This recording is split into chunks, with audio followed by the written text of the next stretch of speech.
Okay जी, बिस्मिल्लाहिर्रहमानिर्रहीम। इय्याक नअबुदु व इय्याक नस्तईन। तो वादे के मुताबिक आज एंडोक्राइन पैथोलॉजी जो है ना, वो उसके बारे में जितनी भी इम्पोर्टेंट चीज़ें हैं वो हम डिस्कस करेंगे।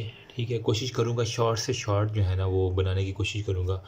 अच्छा, जितनी भी जो है ना वो प्रेग्नेंट लेडीज़ हैं या जो इन फ्यूचर MBBS के बाद जिन्होंने प्रेग्नेंट होना है, वो प्लीज़ इस वीडियो को ज़रा गौर से सुनिएगा, क्योंकि इसके अंदर कुछ ऐसी डिज़ीज़ हैं जिस तरह सपोज कि शिहान सिंड्रोम है, या जिन्होंने गायनी में जाना है ना, उन्हें पता होगा तो तभी जो है ना वो उसको डील कर सकेंगी।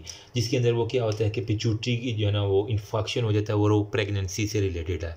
ठीक, तो इस तरह की जो बातें हैं ना वो काफ़ी कॉम्प्लिकेटेड है और अमूमन वाइवा और ऑस्पी के अंदर पूछी जाती हैं आपसे, और अगर ना आते हो तो फिर बंदे को ना बड़ी तकलीफ़ होती है।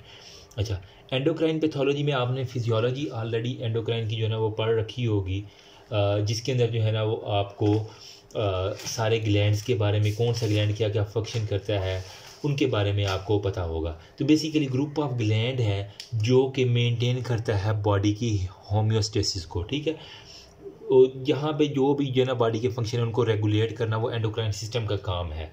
अब जो है ना वो हार्मोन जो है ना वो ब्लड के ज़रिए डिफरेंट आर्गन तक जाता है और वहाँ से फिर जो है ना अपना एक्ट करता है, और फिर कुछ फीडबैक मैकेनिज्म होते हैं, जो पॉजिटिव फीडबैक होता है और नेगेटिव फीडबैक होते हैं। ठीक, ये तो हमारा जो है ना वो एक मोटा सा जो इंट्रोडक्टरी वीडियो। अब मैं बताता हूँ कि जो सबसे पहले उसने एंडोक्राइन पैथोलॉजी के अंदर जो है ना वो डिस्कस किया, लेकिन उससे पहले मैं बता देता हूँ, हमने जो है ना वो फिजियोलॉजी के अंदर पढ़ा है कि हमारे पास एक होता है हाइपोथैलेमस। ठीक है, हाइपोथैलेमस के बाद जो है ना वो सारे सिग्नल जो है ना वो पिट्यूटरी ग्लैंड को देता है। एक हमारे पास होता है एंटीरियर पिट्यूटरी और एक हमारे पास होता है पोस्टीरियर पिट्यूटरी। पोस्टीरियर पिट्यूटरी के अंदर जो है ना वो हमारे पास क्या होता है, ऑक्सीटोसिन होता है। ठीक है, और ADH। अब इन दो हार्मोन्स को जो है ना पोस्टीरियर पिट्यूटरी में डाल के बाकी जितने भी आपको एंटीरियर पिट्यूटरी के नाम आते हैं ना हार्मोन्स के, वो आपने यहाँ पे जितने भी पिट्यूटरी के रिलीज होते हैं वो आपने इंटीरियर पिट्यूटरी के अंदर डाल देते हैं। और हमने यहाँ पे फिजियोलॉजी के अंदर हमने बार बार इसको जो है ना वो देखा कि जो हमारे पास हाइपोथैलेमस से जो पोस्टीरियर पिट्यूटरी के पास आता है ना कनेक्शन, वो न्यूरोनल कनेक्शंस होता है। ठीक है, ये हमारे पास न्यूरोनल कनेक्शंस होता है, ये तो बच्चों वाली बात है। जबकि यहाँ पे जो है ना वो हमारे पास पोर्टल ब्लड सिस्टम होता है जो एंटीरियर पिट्यूटरी तक आता है। तो यहाँ पे आपके पास पोर्टल ब्लड सिस्टम होगा, ये याद रखना इसलिए ज़रूरी है कि ताकि आप इसका के फंक्शन भी आ रहे हैं। अच्छा, तो यहाँ पे हमारा जो है ना मेन रिलेटेड है ये पिट्यूटरी ग्लैंड।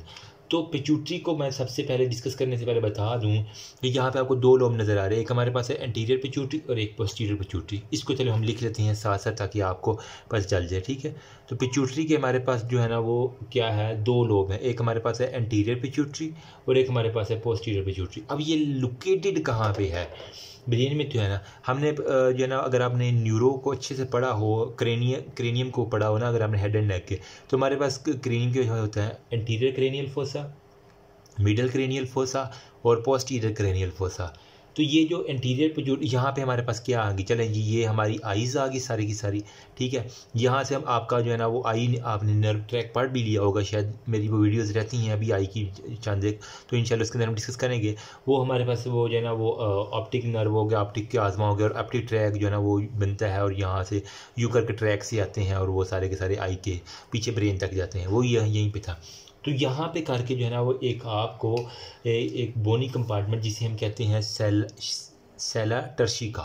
ठीक है, उसके अंदर ये जो है ना वो पिट्यूटरी आपका यूं करके पड़ा होता है। अब जब भी कोई भी पिट्यूटरी का मसला होगा ना, तो आप देख लो इसके पास ही क्या हमारे पास है, ऑप्टिक की आज़मा पड़ा हुआ है। ठीक है, तो जब पिट्यूटरी अगर हाइपरट्रॉफी खुदा खास्ता हो जाए तो इसने जो है ना वो पेशेंट प्रेजेंट करता है आपके पास, उसको आंखों में दर्द है, नज़र कम आ रहा है, या इस तरह की जो है ना वो सर दर्द बहुत ज़्यादा है, तो वो इस तरह की कंप्लेन करता है। तो आप फिर हमेशा जो है ना वो एंटीरियर पिट्यूटरी को ज़हन में लाते, क्योंकि ये हमारे पास सेला टर्शिका के अंदर प्रेजेंट होता है। अगर मैं आपको एक डायग्राम दिखाऊँ ना ताकि आपका जो है ना वो ज़्यादा एक वाज़ेह हो जाए, इस डायग्राम को देखो ज़रा गौर से। ठीक, इसको मैं फोकस कर लूँ थोड़ा सा। ओके, ठीक है, तो यहाँ पे देखो ये इसके दिमाग का ये बिल्कुल ये एंटीरियर क्रेनियल फोसा के अंदर ये सेला टर्शिका के अंदर पड़ा हुआ, इसको उसने जूम किया तो ये hypothalamus, posterior pituitary anterior pituitary दरमियान में हमारे पास पिट्यूटरी एक स्टाक सी आ जाती है। ये तो आपको पता ही ना बातें। तो इसको अगर जहन में रखेंगे तो आपके पास बहुत सी जो है ना वो देखो ऊपर हाइपोथैलेमस से आ रहा है, फिर नीचे वो स्टाक बन रही है, फिर पोस्टीरियर पिट्यूटरी और एंटीरियर पिट्यूटरी। पोस्टीरियर के पास न्यूरो एंडोक्राइन है, ठीक है, मतलब न्यूरोनल सिस्टम सारा है, जबकि एंटीरियर वाला जो है ना वो हमारे पास ब्लड जो है ना वो पोर्टल सिस्टम वाला सारे का सारा आ जाता है। तो ये है, ठीक है। तो आपने क्या करना है, जितने भी अब ट्रोपिक हार्मोन है ना, ठीक है, ट्रोपिक हार्मोन वो सारे एंटीरियर पिट्यूटरी में डाल देते हैं। सिर्फ ऑक्सीटोसिन और एडीएच को हमने पोस्टीरियर पिट्यूटरी में। अब ट्रोपिक हार्मोन कौन से होते हैं, जो कि किसी और को एक्टिवेट करवा के अपना फंक्शन परफॉर्म करें, उन्हें हम ट्रोपिक हार्मोन कहते हैं। जिस तरह ग्रोथ हार्मोन हो गया, एफएसएच हो गया, एलएच हो गया, ठीक है, प्रोलैक्टिन हो गया, टीएसएच हो गया, एसीटीएच हो गया। तो ये सारे जो है ना हार्मोन, ये इनके लिए मैसेज हाइपोथैलेमस से आता है और ये फिर हमारे पास ग्रोथ हार्मोन वगैरह ये सारे के सारे यहाँ से रिलीज़ होते हैं एंटीरियर पिट्यूटरी से, और वो उन्होंने अपना फर्दर फंक्शन परफॉर्म करना होता है। अच्छा, फिर वो कह रहा है कि हमारे पास पिट्यूटरी के अंदर का मसला आ गया है, तो क्या क्या हो सकता है। या तो वो पिट्यूटरी में ना ओवर एक्साइट हो जाएगा या बिल्कुल ही डाउन हो जाएगा। अगर तो ये ओवर एक्साइट हो जाए, ओके जी, तो मैं कह रहा था कि या ये ओवर एक्साइट हो जाएगा या फिर बिल्कुल डाउन हो जाएगा। अगर ओवर एक्साइट हो जाए तो इसे हम कहते हैं हाइपर पिट्यूटरिज्म, ठीक है, हाइपर पिट्यूटरिज्म। अगर ये बिल्कुल डाउन हो जाए जिसको हम कहते हैं हाइपो पिट्यूटरिज्म। यहाँ पे पिट्यूटरी ग्लैंड की सिक्रीशन टपा टप बनती जाएगी, ठीक है। या फिर एक तो ये है कि इसकी सिक्रीशन बहुत ज़्यादा मान रही है। नंबर सेकंड पे ये हो सकता है कि मैसेज पीछे हाइपोथैलेमस से बहुत ज़्यादा आ रहा है, ये अपना नॉर्मल फंक्शन परफॉर्म कर रहा है लेकिन मैसेज जो है ना वो बहुत ज़्यादा आ रहा है। कोई भी वजह है, बस इसकी सिक्रीशन अगर इंक्रीज़ हो रही है तो ये हमारे पास होता है। हो सकता है कि पिट्यूटरी में कोई कैंसर हो गया हो तो वो हमारे पास टपाटप इसकी सिक्रीशन करवा रहा हो, तो वो हमारे पास हाइपर पिट्यूटरिज्म हो सकता है। जबकि हाइपो पिट्यूटरिज्म में क्या होता है, मैसेज जो है ना वो हाइपोथैलेमस से ही कम आ रहा है। पीछे जो हमारे हाइपोथैलेमस पड़ा है ना, ठीक है, तो हाइपोथैलेमस से मैसेज ही कम आ रहा है, तो इसने अपनी सिक्रीशन बनाना भी कम कर दी है। नंबर सेकंड पे ग्लैंड के अंदर कोई मसला हो गया, एट्रोपी होगी, आगे हम पढ़ेंगे शिहान सिंड्रोम वगैरह वो सारे की सारी। तो या हो सकता है कि ग्लैंड की एट्रोपी हो जाए, या फिर कोई भी हमारे पास ब्लड सप्लाई जो है ना उसकी कंप्रोमाइज्ड हो गई है, किसी भी वजह से उसको ब्लड सप्लाई कम बन रही है। सर्जिकल लीजन्स हो गया, या फिर कोई प्रेशर जो है ना वो आ गया, मतलब सर्जरी करते हुए कुछ ना कुछ हो गया, या फिर उसके ऊपर किसी और चीज़ का प्रेशर आ गया, कोई और ट्यूमर था तो उसने आ गया।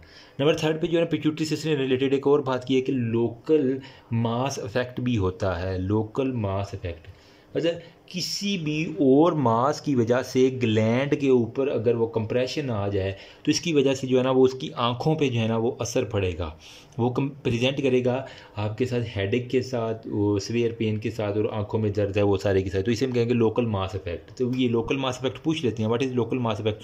तो पिट्यूटरी के ऊपर किसी भी और मास की वजह से जब प्रेशर पड़ता है तो वो आगे, क्योंकि ऑप्टिक क्याज्मा ऑप्टिक ट्रैक पड़े हुए हैं आई वाले, तो वो आई को कंप्रेस कर देगा, तो वो ट्रैक को सारे के सारे को, इस वजह से हमारे पास कुछ ना कुछ मसला आ जाएगा। ओके जी, अब ना उसने बात की हुई है नेक्स्ट एंटीरियर पिट्यूटरी के जो है ना वो एडिनोमास की, मतलब पिट्यूटरी एंटीरियर पिट्यूटरी ग्लैंड के ऊपर जो हमारे पास जो ट्यूमर बनते हैं उसे हम क्या कहते हैं, एडिनोमास कहते हैं, ठीक है। तो ये कह रहा है कि ये बनाइन भी हो सकते हैं, और इसके अंदर जो है ना उसने फर्दर इसकी क्लासिफिकेशन की हुई है। और यही जो एडिनोमाज है ना, ये हमारे पास हाइपर पिट्यूटरिज्म की बड़ी वजह है कि पिट्यूटरी अपनी सिक्रीशन हद से ज़्यादा हाइपर हो गया है, ठीक है। तो यहाँ पे जो है ना वो हमारे पास कह रहा है कि इसकी क्लासिफिकेशन में काज ऑफ हाइपर पिट्यूटरिज्म में हमारे पास क्लासिफिकेशन क्या क्या आएगी। क्लासिफिकेशन में वो कह रहा है हमारे पास फंक्शनल होगी, ठीक है। नंबर सेकंड पे नॉन फंक्शनल हो सकती है, या नंबर थर्ड पे वो कह रहा है हमारे पास साइलेंट भी हो सकती है, ठीक है। अब फंक्शनल में मतलब क्या है, एडिनोमा की वजह से अगर हार्मोन बहुत ज़्यादा मान रहा है, ठीक है, मतलब यही जो ट्यूमर है एडिनोमा, इसकी वजह से हार्मोन की एक्सेस हार्मोन आपकी ब्लड के अंदर पाया जाए और देखा जाए कि वो पिट्यूटरी का ट्यूमर, तो इस ट्यूमर को हम कहेंगे ये फंक्शनल ट्यूमर है। लेकिन अगर एडिनोमा है मगर हार्मोन की प्रोडक्शन के ऊपर कोई फ़र्क नहीं, हार्मोन बिल्कुल नॉर्मल ही है, तो इसे हम कहेंगे नॉन फंक्शनल। साइलेंट का मतलब क्या होता है, एक वो है ना साइलेंट गर्ल भी है, वो टिकटॉक के ऊपर अमूमन आ रही होती है, शरीक को पता नहीं इस तरह करके कह रहे हैं, बाबा जी सियालकोट और पता नहीं क्या। अच्छा, ज़्यादा हार्मोन बन तो रहा है यहाँ पे साइलेंट में, ठीक है, एडिनोमा हुआ, हार्मोन टपाटप मान रहा है, लेकिन वो हार्मोन नकारा है, ठीक है। टिकटॉकर नकारा होते हैं ना, यहीं से याद कर लो। सॉरी फॉर द टिकटॉक, अगर कोई सुन रहा है ना तो यार ये निमोनिक मेरे यहाँ माइंड ना करना, ठीक है। तो जो साइलेंट है ना, इसके अंदर क्या होगा, हमारे पास हार्मोन तो बन रहा है लेकिन वो बिल्कुल नकारा है, किसी काम का नहीं है। उस जब लेवल देखेंगे तो बहुत ज़्यादा है लेकिन इसका असर बिल्कुल कोई भी नहीं होता, जिसे हम कहते हैं कि silent tumour of anterior pituitary होता है। ये बात आपने याद रखनी है। अच्छा, उसके अंदर वो फर्दर कह रहा है हमारे पास कि डिपेंडिंग अपॉन साइज़, इस एडिनोमा को हमने कह रहा है कि हमने 2 पार्ट्स में डिवाइड किया हुआ है। या तो ये हमारे पास होगा माइक्रो एडिनोमा या फिर हमारे पास होगा मैक्रो एडिनोमा। माइक्रो कब कहेंगे, मैक्रो कब कहेंगे, ये सोचने वाली बात है। जब हमारे पास जो है ना वो ट्यूमर का साइज़ 1 सेंटीमीटर से कम हो तो ये माइक्रो है, अगर 1 सेंटीमीटर से ज़्यादा हो तो ये हमारे पास मैक्रो है, ठीक है। 1 सेंटीमीटर को देख लो, अगर इससे बड़ा होगा तो हमारे पास मैक्रो, अगर एक छोटा होगा तो माइक्रो होगा। ये जो फंक्शनल वाले हैं ना ट्यूमर, ये सबसे ज़्यादा जल्दी डिटेक्ट हो जाती हैं और ये अमूमन माइक्रो एडिनोमा मतलब छोटे से ही होते हैं और ये डिटेक्ट हो जाते हैं। लेकिन जो नॉन, क्योंकि इनका असर आना शुरू हो जाता है बॉडी के ऊपर, बंदा कहता है मुझे मसले हो रहे हैं, तो माइक्रो एडिनोमा के लेवल के ऊपर भी ये डिटेक्ट हो जाते हैं। लेकिन नॉन फंक्शनल मिसने से हैं, ठीक है, तो इसका जो है ना वो पता चलते चलते काफ़ी अर्सा गुजर जाता है। तो ये हमारे पास अमूमन नॉन फंक्शनल जो है ना मैक्रो एडिनोमा के साथ प्रेजेंट करते हैं, तो ये आपको पता होनी चाहिए बातें। अच्छा, अब इसकी जो है ना वो पैथोलॉजी की थोड़ी सी मैं डिस्कस कर दूँ, क्यों हुआ ये पिट्यूटरी का ग्लैंड का ट्यूमर। तो हमारे पास वगैरह पैथोजेनेसिस के अंदर जो है ना वो म्यूटेशन होती है, किसके अंदर, जीनेस जो है ना वो गिनेस जीन कह लो या कुछ गिनेस पढ़ते हैं या जी नस, जी करता हुआ वो नस जाता है ना, मैंने यूँ याद किया हुआ था, ठीक है। तो मतलब जी करता हुआ नस गया वो, तो जी नेस प्रोटीन जो है ना वो, इसके क्या होता है, ये हमारे पास जो हम आपने पढ़ी होगी बायोकेम के GS GI GQ और G12 प्रोटीन्स होती हैं, रेगुलेटरी प्रोटीन्स होती हैं। तो इनके अंदर जो GS प्रोटीन होती है ना उसको जो है ना ये, और उसका भी जो अल्फ़ा वाला है ना, अल्फ़ा और बीटा होते थे ना, ठीक है। तो GS का जो अल्फ़ा सब यूनिट है उसको ये ओवर स्टिमुलेट करवा देते जब इसके अंदर म्यूटेशन आती है। अब जब ये अल्फ़ा सब यूनिट ओवर स्टिमुलेट है, मुसलसल एक्टिव है, मुसलसल टपाटप मुसलसल हार्मोन जो है ना वो प्रोड्यूस कर रहा है, तो ये हमारे पास एक बड़ी वजह है। नंबर 2 पे कह रहा है कि कुछ लोगों में इनहेरिटेड भी जो है ना इसका देखा गया, इनहेरिटेड प्री डिपोजिशन है, या कुछ लोगों के अंदर जो है ना वो चेंज इन सेल साइकिल जो है ना वो चेक पॉइंट, मतलब जो सेल साइकिल था ना G1 G2 G0 वाले, वो सेल साइकिल के जो पॉइंट्स थे ना उनके अंदर कुछ अगर चेंजेस आ गई हैं तो ये भी बड़ी वजह है एडिनोमास के अंदर आने की, ठीक है। तो इसकी वजह से हमारे पास वो कह रहा है मॉर्फोलॉजिकली जब आप देखेंगे ना तो ये आपको वेल सर्कमसाइज्ड मिलेगा, ठीक है, पॉलीगोनल और यूनिफॉर्म मिलेगा, ठीक है, मतलब एक जैसे सेल मिलेंगे और यूनिफॉर्मली अरेंज होंगे, और इसके अंदर माइटोसिस बहुत ज़्यादा होगी और साइक्लो जो है ना वो प्लाज्मा वो भी इसके अंदर सारे का सारा होगा। अच्छा, यहाँ पे उसने एक बात की हुई है कि जो हमारे पास नॉन फंक्शनल वाले हैं ना, जिसके अंदर हमने कहा था कि ये मैक्रो एडिनोमास बन जाते हैं ये वाले, ठीक है, मतलब जब ये बहुत ज़्यादा बड़े हो जाएँ तो प्रेजेंट करेंगे, तो ये हमारे पास पेशेंट किस तरह प्रेजेंट करता है, वो करता है बाई टेम्पोरल हेमी एनोस्पिया, ठीक है, बाई टेम्पोरल हेमिनोस्पिया के साथ वो प्रेजेंट करता है। इसके अंदर बेसिकली क्या होता है, जो कंप्रेस होता है ना वो आंखों के ऊपर से जो ऑप्टिक नर्व और ऑप्टिक क्याज्मा आ रहा था, यहाँ पे आपका पिट्यूटरी पड़ा हुआ है, ठीक है, सेला टर्शिका के ऊपर, वहीं से आपके ऑप्टिक नर्व, तो हमारे पास बाई टेम्पोरल हेमिनोपिया जो है ना वो हमारे पास आपको प्रेजेंट करता है। ये बेसिकली आपने आई के अंदर भी ना बायोटेम्पोरल हेमिनोस्पिया पढ़ा होगा। इसके अंदर क्या होता है कि ऑकुलर डिफेक्ट है, जिसके अंदर आपकी पेरिफेरल जो है ना वो आउटर टेम्पोरल वाली जो विजन है ना, temporal half of the visual field, वो इम्पेयर्ड हो जाती है, मतलब दरमियान वाली ठीक है लेकिन जो टेम्पोरल साइड पे ना वो बंदा नहीं देख पाता। वजह क्या है, वो जो पीछे ऑप्टिक की आजमा था जहाँ पे क्रॉसिंग ओवर हो रही थी, वहाँ पे आपका नॉन फंक्शनल ये वाला जो है ना एंटीरियर पिट्यूटरी का ट्यूमर पड़ा था, उसने कंप्रेस कर दिया, तो ये इसकी जो है ना वो टेम्पोरल साइड साड़ी उड़ जाएगी ऐसे मरीज़ की, तो ये इस तरह प्रेजेंट करता है। इसके अलावा जो है ना हमारे पास वो कह रहा है कि हेडेक के साथ वो मरीज़ आएगा आपके साथ, मतलब वो कहेगा डॉक्टर साहब मैंने हर वाले सिर दर्द ही रहती है, पता नहीं की गया, मेरी सस ने मेरे उत्ते तवीज़ कर देते हैं ये या वो। अमूमन फीमेल जो है ना उनके अंदर ये ग्लैंड्स के ये है ना बड़े इंपॉर्टेंट होते हैं कि उन्होंने कर दिया होता है कि तवीज़ हो गए ना मेरे उत्ते जी। और अच्छा, फिर वो कह रहा है कि हमारे पास कुछ फंक्शनल ट्यूमर में जो है ना वो फीचर करते हैं वो हार्मोन की ओवर प्रोडक्शन के साथ, ये थे नॉन फंक्शनल की फीचर। फंक्शनल में मैंने कहा आपके पास हार्मोन जो है ना वो बहुत ज़्यादा प्रोड्यूस होती है। साथ में उसने ओके जी, इस बोर्ड पे मैं शिफ्ट हो गया, यहाँ पे मैं बताता हूँ कि कुछ उसने फंक्शनल एडिनोमास के अंदर कहा है कि लैक्टोट्रॉफ्स का ट्यूमर है, लैक्टोट्रॉफ्स का ट्यूमर है। अब लैक्टो का मतलब कहाँ से आपको तो कुछ आइडिया हो रहा है, लैक्टो मतलब दूध से कुछ ना कुछ रिलेटेड है, मिल्क से, और ये मोस्ट कॉमन है लैक्टोट्रॉफ फंक्शनल एडिनोमास के अंदर। मतलब जो मैंने कहा ना कि जिसके अंदर आपको हार्मोन का लेवल बहुत ज़्यादा है, तो लैक्टोट्रॉफ के अंदर क्या होगा, मोस्ट कॉमन है ये, इसके अंदर वो प्रोडक्शन जो है ना मिल्क की बहुत ज़्यादा हो जाएगी। मतलब यूँ कह लें कि वो जो फीमेल है ना वो जस्ट लाइक के भैंस बन गई है कि उसके अंदर ना मिल्क की प्रोडक्शन टपाटप हो रही है। सही है। अमूमन ये जो गवाले लोग होते हैं ना, ये गाय भैंसों के अंदर जो इंजेक्शन लगाते हैं उनके अंदर एक लैक्टोट्रॉफ भी होता है, जिसकी वजह से मिल्क की सिक्रीशन भैंसों की बहुत ज़्यादा इंक्रीज़ हो जाती है। ठीक है, तो इसके अंदर ना वो हमारे पास बहुत ज़्यादा होगी। अगर ये हद से ज़्यादा लैक्टोट्रॉफ प्रोड्यूस होगी तो फीमेल प्रेजेंट करेगी कि डॉक्टर साहब मैनू ना जो है ना वो मेंस्ट्रुअल साइकिल जो है, पता नहीं पंजाबी में अजीब से लफ्ज़ होते हैं, मैं यहाँ नहीं कहता, फिर लोग कहते हैं कि यार अच्छे लफ्ज़ इस्तेमाल किया करें। ठीक है, पर यूँ समझ लें कि उसके मेंस्ट्रुअल साइकिल जो है ना आलमोस्ट ना होने के बराबर होगा। देखो ना, जब जो फीमेल जो है ना वो बच्चे को दूध पिलाती है ना, उनके अंदर से लैक्टोट्रॉफ रिलीज होता है तो उनका मेंस्ट्रुअल साइकिल सप्रेस हो जाता है हार्मोनल एक्टिविटीज़ की, क्योंकि प्रोजेस्टेरोन कहीं ना कहीं उसका एक्ट करके ना वो मेंस्ट्रुअल साइकिल को सप्रेस कर देता है। ठीक है, तो मेंस्ट्रुअल साइकिल उसके जो है ना वो रुके हुए होंगे। मैनिफेस्टेशन अमूमन जो एमेनोरिया के साथ वो करती है, अगर हम मज़ीद इसको अच्छे लफ्ज़ में इस्तेमाल करें।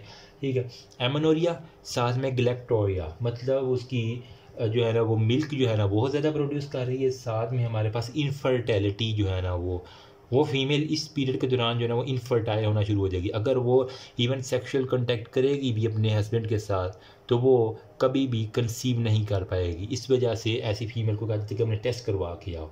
और अमूमन ये जो है ना हमने कहा कि ये फंक्शनल है, तो ये हमारे पास माइक्रो एडिनोमा हमें इंटीरियर पिट्यूटरी के अंदर दिखने को मिलता है। मतलब इसका जो है ना 1 सेंटीमीटर से लेस इसका साइज़ होगा। देखो ना, अब इसकी वजह मैं थोड़ी सी बताता हूँ। अभी अज़ान हो रही है, बाकी अज़ान के बाद मैं यहीं पे वीडियो स्टॉप कर रहा हूँ, जाना कहीं नहीं है आपने, तो बाकी अज़ान का जवाब देके फिर इंशाल्लाह कंटिन्यू करते हैं।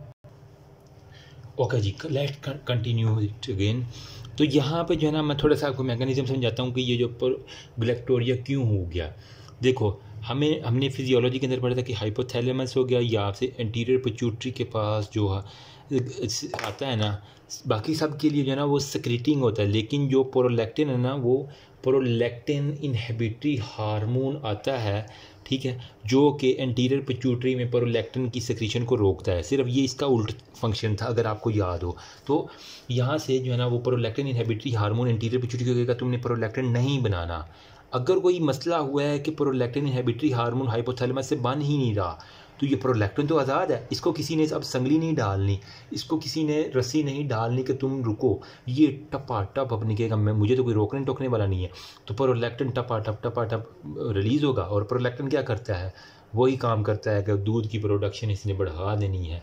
ठीक है, तो हाइपोथैलेमस इनहिबिट करता था मेनली प्रोलैक्टिन की सेक्रेशन को। अगर हाइपोथैलेमस में मसला है तो हमारे पास प्रोलैक्टिन हद से ज़्यादा खारिज होगा, और इस इफेक्ट को हम कहते हैं स्टॉक इफेक्ट भी कहते हैं। ठीक हो गया, तो ये आपको एक बात मैंने बतानी थी। इन सिंपल वर्ड, जो प्रोलैक्टिन नोमा का जो पेशेंट है ना वो गलैक्टोरिया और एमेनोरिया फीमेल के अंदर जो है ना वो प्रेजेंट करता है, और इवन जो है ना उनके अंदर डिक्रीज लिबिडो होता है। उसने लिखा हुआ है डिक्रीज लिबिडो। लिबिडो क्या होता है, अब इसे क्या कहते हैं यार उर्दू में, शहवत कहते हैं कि क्या कहते हैं इस तरह। मतलब इन सिंपल वर्ड के सेक्स ड्राइव जो है ना उसका जो फीमेल का जो हस्बैंड है ना वो कहेगा कि ये जो है ना मेरी बात नहीं मानती इस काम के लिए ना। ठीक है, तो डिक्रीज लिबिडो जो है ना वो ऐसी फीमेल जो है ना वो उसके साथ प्रेजेंट करती हैं। वजह क्या है, क्योंकि वो प्रोलैक्टिन वाली स्टेज में होती हैं तो उनका मेंस्ट्रुअल साइकिल भी रुका होता है, और वो जो है ना उनका ये सेक्स ड्राइव जो है ना ये भी कम हुई होती है। तो इस बात को आपने जहन में रखना है। ठीक है, अब इसके लिए जो है ना वो ट्रीटमेंट क्या देते हैं, अमूमन जो है ना हम डोपामीन एगोनिस्ट दे देते हैं। ठीक है, जिसके अंदर ब्रोमोक्रिप्टिन होते हैं, ताकि हम प्रोलैक्टिन प्रोडक्शन को जो है ना वो सप्रेस करना है। इस प्रोलैक्टिन प्रोडक्शन को सप्रेस हम क्या करें, हमने डोपामीन एगोनिस्ट देना, जिसके अंदर क्या है ब्रोमोक्रिप्टिन जो है ना वो बी से ब्रेस्ट है ना, तो बी से ब्रोमोक्रिप्टिन मैंने याद किया हुआ था। तो ब्रोमोक्रिप्टिन आप ऐसी फीमेल को दे देंगे जो कि डोपामीन एगोनिस्ट है, जो आपके पास ये श्रंक कर देगा ट्यूमर को, या फिर हम बाद में सर्जरी भी कर देते होती हैं, तो हमारे पास काफ़ी ये हेल्पफुल हो जाती है। नंबर सेकंड पे इसी को मैं कंटिन्यू करता हूँ।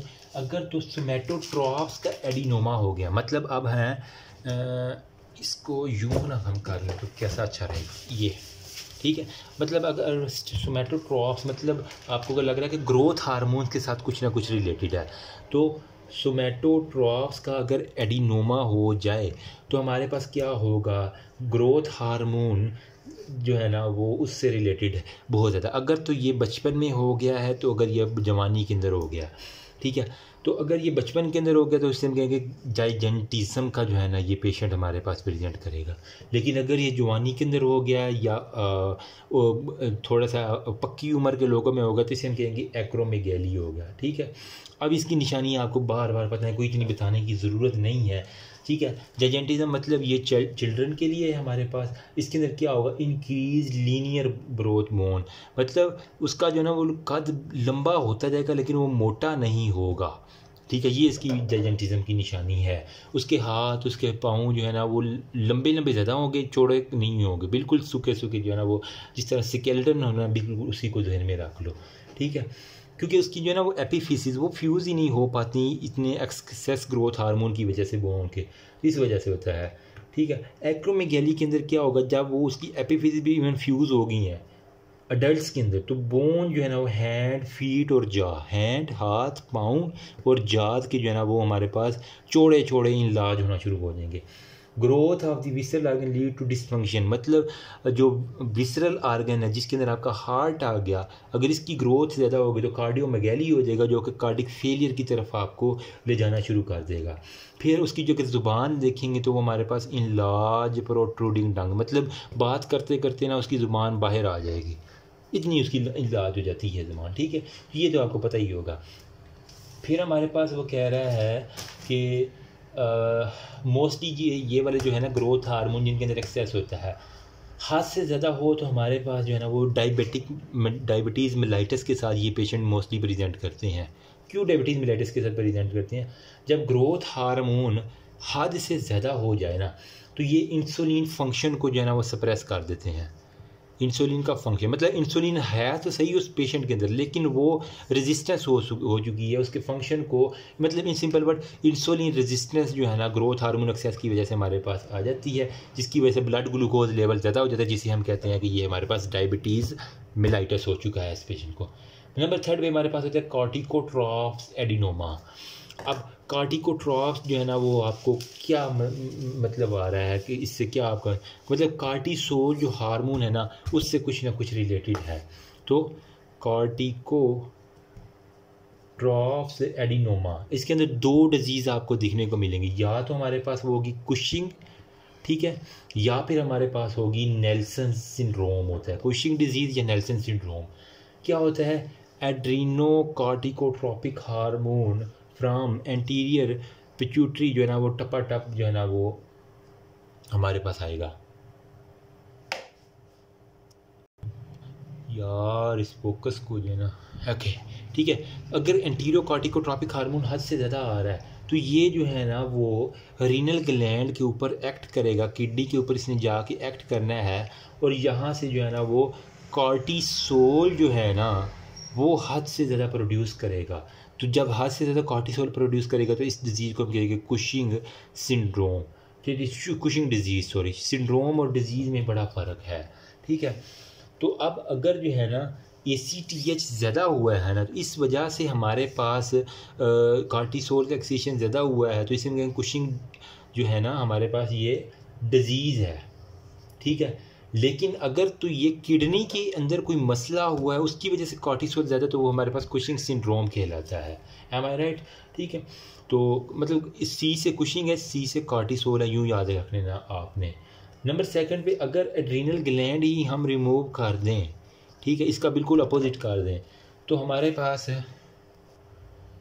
क्या होगा, पीछे से तो हमारे पास ACTH ज़्यादा। अच्छा, कॉर्टिसोल का फंक्शन बेसिकली क्या है, ब्लड के अंदर जो है ना वो ग्लूकोज के लेवल को बढ़ाता रहता है, ये बढ़ाता रहता है, ठीक है। तो मतलब अगर हमारे पास ACTH तो आ रहा है, लेकिन अगर किसी वजह से एड्रीनल ग्लैंड का जो है ना वो ये हमने रिमूव कर दिया, यहाँ पे कोई ट्यूमर कह रहा हूँ, कोई चोट लगी और ये एड्रीनल ग्लैंड डैमेज हो गया, तो हमारे पास ACTH तो हद से ज़्यादा है, बार बार मुसलसल निकल रहा है, लेकिन आगे से जो है ना वो एड्रीनल से कॉर्टिसोल नहीं प्रोड्यूस हो रहा, ठीक है। तो इसको जो है ना वो बॉडी समझती है कि यार कार्टिसोल नहीं है, तो हमें पॉजिटिव फीडबैक देना चाहिए पिट्यूटरी को। तो ये पॉजिटिव फीडबैक देती है पिट्यूटरी को, तुम और सिक्रीट करो, और ACTH पहले ही ज़्यादा, फिर और हाँ, अब फिर ये भी जाके आगे एक्ट नहीं कर रहा किडनी के ऊपर, क्योंकि उसके पास एड्रीनल ग्लैंड ही नहीं है। तो फिर बॉडी समझती है कार्टिसोल नहीं आ रहा, यार तुम और सिग्नल दो पिट्यूटरी को, तो पिट्यूटरी को और सिग्नल। इस तरह जो है ना वो ACTH हद से ज़्यादा जो है ना वो पॉजिटिविटी बढ़ता ही जा रहा है। एक वक्त आएगा कि पिट्यूटरी के बस मेरी यार बस होगी, और वो हमारे पास पिट्यूटरी हाइपरप्लेजिया हो जाएगा। ठीक है, हाइपरप्लेजिया ऑफ एंटीरियर पिट्यूटरी हो जाएगा, और वो जो है ना वो इतना बड़ा सूजा हुआ आपको मिलेगा, जो कि फिर वो बाकी सारे सिम्टम्स इसके साथ आना शुरू हो जाएंगे। ठीक है, तो ये था हमारे पास। इसके अलावा उसने क्या है कि हमारे पास जो कुछ जो है ना वो TSH जो है ना, इसके कुछ ल्यूटेनाइजिंग हार्मोन और कुछ FSH प्रोड्यूसिंग एडिनोमा होते हैं, लेकिन ये बहुत रेयर होते हैं, इनका भी इतना ज़्यादा नहीं है। लेकिन ये जो अभी मैंने बताए हैं ये बहुत ज़्यादा कॉमन है। ये थे हमारे सारे के सारा हाइपर पिट्यूटरिज्म के बारे में। अब हम कहते हैं हाइपो, मतलब उसी एंटीरियर पिट्यूटरी को पकड़ते हैं और इसको डाउन करते हैं। ये हमने अप किया था, अब डाउन करने की बारी है। ओके, इसी बोर्ड के ऊपर हम कंटिन्यू करते हैं ताकि हमारा टाइम बच जाए। अब हम कहते हैं कि हाइपोपिट्यूटरिज्म जो है ना वो क्यों हुआ है, मतलब सिक्रीशन उसने कम क्यों की है। सेम वही एक नंबर 1 के बाद कुछ ट्यूमर ऐसे होते हैं जो सारा काम रोक के अपनी ग्रोथ ही करवानी होती है। क्यों ट्यूमर या कोई मास लीजन्स जो है ना नंबर 1 ये बड़ी वजह है। नंबर 2 पे जो मैं बात कर रहा हूँ बार बार, जो लेडीज़ ये वीडियोस देख रही हैं, कल को उन्होंने भी प्रेग्नेंट होना कभी ना कभी लाइफ में। ये यार कोई बात ऐसी नहीं है शर्माने वाली। अब MBBS में अगर आ गई हैं तो शर्माने, अगर आप गायनी वार्ड में जा सकते हैं तो अब आपको शर्म नहीं आनी चाहिए कोई भी बात इस तरह की करते हुए। ठीक है, तो जिस जस्ट फॉर एजुकेशन पर्पज़। ठीक है, तो शिहान सिंड्रोम जो है ना आपको पता होना चाहिए। ठीक है, मोस्टली जब प्रेगनेंसी के वक्त या पोस्ट पार्टम, मतलब आफ्टर प्रेगनेंसी। ठीक है, प्रेगनेंसी के वक्त क्या होता है, जो हमारे पास पिट्यूटरी होता है ना, ठीक है, ये वाला, इसको ये हमारे पास, इसको रेड बॉल पॉइंट किधर गया यार, किधर जाती है। ओके, ठीक है, अब जब प्रेगनेंसी हुई है तो ये सपोज करें मैंने गोल सा बनाया है पिट्यूटरी ग्लैंड। अब इसको जो है ना प्रेगनेंसी के वक्त हार्मोन थोड़े से ज़्यादा हद से ज़्यादा एक्सक्रीट करने पड़ते हैं। ठीक है, इसकी वजह से क्या हो जाता है, ये अपने नॉर्मल साइज़ से थोड़ा सा बढ़ जाता है, थोड़ा सा नहीं बल्कि बहुत ज़्यादा बढ़ जाता है। सपोज करें पहले इतना था, अब ये इतना बढ़ गया, साइज़ इसका बढ़ गया, लेकिन इसको ब्लड सप्लाई तो वही छोटी छोटी जो है ना वो पहले वाली मिल रही है। ठीक है, तो अब ब्लड अगर किसी को खुराक जो है ना वो अगर एक रोटी खाता है, रोटी उसको एक ही दें, लेकिन काम उससे जो है ना वो 24 में से 24 घंटे करवाते रहें। ठीक है, लेकिन रोटी उसको वही जो है ना वो 8 घंटे वाली देते रहें, तो क्या होगा, एक वक्त आएगा कि उसकी ब्लड सप्लाई जो नॉर्मल ब्लड सप्लाई है ना, ठीक है, वो उसकी कंप्रोमाइज्ड हो गई है। अब ये ग्लैंड के पास उसकी प्रॉपर ब्लड सप्लाई नहीं पहुंच रही। हालांकि ब्लड सप्लाई वही थी, लेकिन इसका ग्लैंड का बड़ा है, तो सूजन ये होना चाहिए कि यहाँ पे ब्लड सप्लाई भी बढ़ानी चाहिए, लेकिन बॉडी नहीं बढ़ा पाती। वजह क्या थी इसकी हाइपरट्रॉफी की, क्योंकि उसने ना पोस्ट पार्टम के अंदर मोस्टली क्या होता है, उसने दूध पिलाना होता है, प्रोलैक्टिन जो है ना वो हमने ऑलरेडी डिस्कस किया, वो ज़्यादा सेक्रेट करती हैं, या ड्यूरिंग प्रेगनेंसी कुछ हार्मोन होते हैं जिसे हम ज़्यादा सेक्रेट करवाना पड़ता है, प्रोजेस्टेरॉन वगैरह, और वो सारे के सारे उसकी रेगुलेशन के लिए बाकी हार्मोन जो है ना इनडायरेक्टली मैं कह रहा हूँ। तो ये कहीं ना कहीं वो साइज़ बढ़ गया, लेकिन ब्लड सप्लाई वो उतनी ही एक ही वो नाली से उसको मिल रही है, तो वो पूरी तरह वो ब्लड सप्लाई नहीं जा रही, जिसकी वजह से हमारे पास क्या होगा, डिलीवरी के वक्त जो है ना ब्लड प्रेशर जो है ना वो उसका डाउन कर देंगे। ठीक है, ब्लड प्रेशर कम हो, ब्लड तो हमारे पास ब्लड सप्लाई नॉर्मल नहीं आई, तो एकदम से क्या होगा, हमारे पास इसकी जो है ना वो एस्कीमिया हो जाएगा, एस्कीमिक एट्रोपी हो जाएगी, और ये अल्लाह को प्यारा हो जाएगा, इन्ना लिल्लाहि व इन्ना इलैहि राजिऊन। ये मतलब आपका जो पिट्यूटरी ग्लैंड है ना ये उड़ जाएगा, यूँ समझ लें, जब इसकी ब्लड सप्लाई नहीं पूरी करेगी। ठीक है, तो ये होती है शिहान सिंड्रोम। नंबर 3 पे उसने कहा है कि कुछ हमारे पास एट्रोजेनिक काजेज़ होते हैं, जिसके अंदर वो कह रहे हैं कि हमारे पास सार्कोइडोसिस होता है, कुछ TB के पेशेंट हैं, सार्कोइडोसिस के पेशेंट हैं। ठीक है, या फिर कोई हमारे पास सर्जिकल या रेडिएशन लगने की वजह से ये तबाह हो जाता है। ठीक है, तो इसकी वजह से क्या होगा, इसकी ग्लैंड की सिक्रीशन कम हो जाती है। या फिर हमारे पास कह रहे हैं कि कुछ इन्फ्लामेटरी लीजन्स ऐसी होती हैं जिसके अंदर क्या होता है हमारे पास कि इसको इन्फ्लामेटरी लीजन्स के मतलब WBC हो गया, इस तरह की जो है ना वो चीज़ आके इन्फ्लामेशन करवा कर वो इसको तबाह करवाने में, ठीक है, रोल प्ले करते हैं। बस ये बात। अब हमारे पास उसने एक बात की हुई है, ये थी हमारे पास इसकी हाइपोपिट्यूटरिज्म की काजें। पोस्ट पिट्यूटरी सिंड्रोम के बारे में, पोस्ट पिट्यूटरी सिंड्रोम, तो ये क्या होता है बेसिकली? देखो ना यार, हमने कहा कि हमारे पास ये हाइपोथैलेमस था, ये एंटीरियर पिट्यूटरी की बात कर लिया। अब हमारे पास पोस्टीरियर पिट्यूटरी के बाद जो है ना वो थोड़ी सी बात कर लेते हैं। तो वो कह रहा है कि हमारे पास पोस्टीरियर के बाद न्यूरो जो है ना वो न्यूरोजेनिक जो है ना वो सप्लाई आती है। कौन कौन सी? ADH और ऑक्सीटोसिन यहाँ पे पोस्टीरियर पिट्यूटरी में स्टोर होते हैं, यहाँ पे से फिर रिलीज़ होते हैं। अच्छा, ADH का काम क्या था हमारे पास वाटर की अब्जॉर्प्शन करवाना। जब हमने एक्सरसाइज करनी होती है, जिस्म से पानी निकल रहा होता है, ADH जो है ना जिस्म के अंदर बॉडी को पानी का कंट्रोल करता है। ऑक्सीटोसिन का काम क्या है? ये हमारे पास यूट्रस की कॉन्ट्रैक्शन करवाती है, और इसको हम लव हार्मोन भी कहते हैं ना, वो डॉक्टर नजीब कहते होते हैं, ठीक है। तो ये हमारे पास यूट्रस की कॉन्ट्रैक्शन करवाने का काम करता है, ठीक है। तो अगर अब इसके अंदर मसला आ जाए तो हमारे पास क्या क्या डिजीज़ हो सकती हैं, क्या क्या प्रेजेंट करेगा? देखो, अगर तो ADH नहीं बन रहा, ठीक है, तो हमारे पास वाटर की एब्जॉर्प्शन नहीं होगी, और वो मरीज़ जो है ना वो बार बार वाशरूम जाएगा, उसको पेशाब बहुत ज़्यादा आएगा, क्योंकि उसका पानी ही नहीं जज़ब हो रहा। जो पी रहा है वो निकल रहा है, जो पी रहा है वो निकलता जा रहा है। तो इसको हम कहेंगे कि डायबिटीज़ इंस्पाइडस, ठीक है। तो इस तरह का पेशेंट किस तरह प्रेजेंट करेगा? डायबिटीज़ इंस्पाइडस के साथ प्रेजेंट करेगा। अब ये डायबिटीज़ इंस्पाइडस बेसिकली क्या है? ADH की सिक्रीशन हमारे पास कम हुई। वजह क्या था? वो पिट्यूटरी, पोस्टीरियर पिट्यूटरी के अंदर कोई ना कोई मसला था, तो हमारे पास जो है ना पेशेंट जो है ना वो वाटर एक्सेसिवली जो है ना बॉडी से रिमूव हो गया। तो मरीज़ आपका कहेगा डॉक्टर साहब मैनू ना प्यास बड़ी लगती थी, मैं बार बार जो है ना भजदा वहाँ पेशाब करने वास्ते। पॉलीडिस्पेजिया और पॉलीयूरिया होगा, ठीक है। ये दो उसकी जो है ना वो निशान, प्यास बहुत ज़्यादा और यूरिन बहुत ज़्यादा। अब यहाँ पे जो है ना वो डायबिटीज़ इंस्पाइडस जो है ना, ये बस सारी बच्चों वाली बात है। इसकी दो टाइप्स हमने पढ़ी। एक हमारे पास होता है सेंट्रल डायबिटीज़ इंस्पाइडस, और एक हमारे पास होती है नेफ्रोजेनिक डायबिटीज़ इंस्पाइडस। सेंट्रल डायबिटीज़ में क्या होता है? हमारे पास डायबिटीज़ इंस्पाइडस जिसके अंदर हमारे पास ADH की जो है ना वो सक्रीशन कम आई है, यहाँ से ADH की सक्रीशन कम आई है, ठीक। और नेफ्रोजेनिक डायबिटीज़ में क्या होता है? हमारे पास ADH यहाँ से सक्रीट तो ठीक हो रहा है, लेकिन आगे जो गुर्दे हैं वही उसके काम नहीं कर रहे। तो मतलब किडनी के जो रिसेप्टर है ना वो ADH को रिस्पॉन्ड नहीं कर रहे। आप चेक करेंगे ADH उसका ब्लड के अंदर बिल्कुल नॉर्मल है, लेकिन उसकी किडनी के ऊपर जो है ना वो अफेक्ट नहीं जाके कर रहा, क्योंकि किडनी के रिसेप्टर उड़े हुए हैं। तो अगर किडनी के अंदर मसला है तो नेफ्रोजेनिक डायबिटीज़ इंस्पाइडस, अगर जो पोस्टीरियर पिट्यूटरी के अंदर मसला है तो सेंट्रल डायबिटीज़ इंस्पाइडस होगा। तो ये आपने बात याद रखनी है। फिर उसने एक बात की हुई है SIADH, ये बड़ा पूछते हैं एग्जामिनर का जो है ना वो फेवरेट क्वेश्चन है। What is SIADH? ये क्या होता है? देखो, SIADH syndrome of inappropriate anti diuretic hormone, syndrome of inappropriate anti diuretic hormone. वजह इसकी क्या हो सकती है? मतलब कि हमारे पास ADH जो है ना वो अब टपा टप, पहले हमने कहा था कि वो इंस्पाइडस हो रहा है कि ADH निकल नहीं रहा है, लेकिन यहाँ पे टपा टप हद से ज़्यादा सिक्रीट हो रहा है, ठीक है। तो यहाँ पे एक्सेसिव ADH की सिक्रीशन हो जाए तो इसे हम कहेंगे सिंड्रोम ऑफ इनअप्रोप्रिएट। अब इसकी वजह क्या क्या हो सकती है? कोई स्मॉल लंग्स कार्सिनोमा हो सकता है, ठीक है, स्मॉल लंग्स सेल का जो है ना वो कार्सिनोमा। हमने एक लफ्ज़ पढ़ा था पैरानियोप्लास्टिक सिंड्रोम।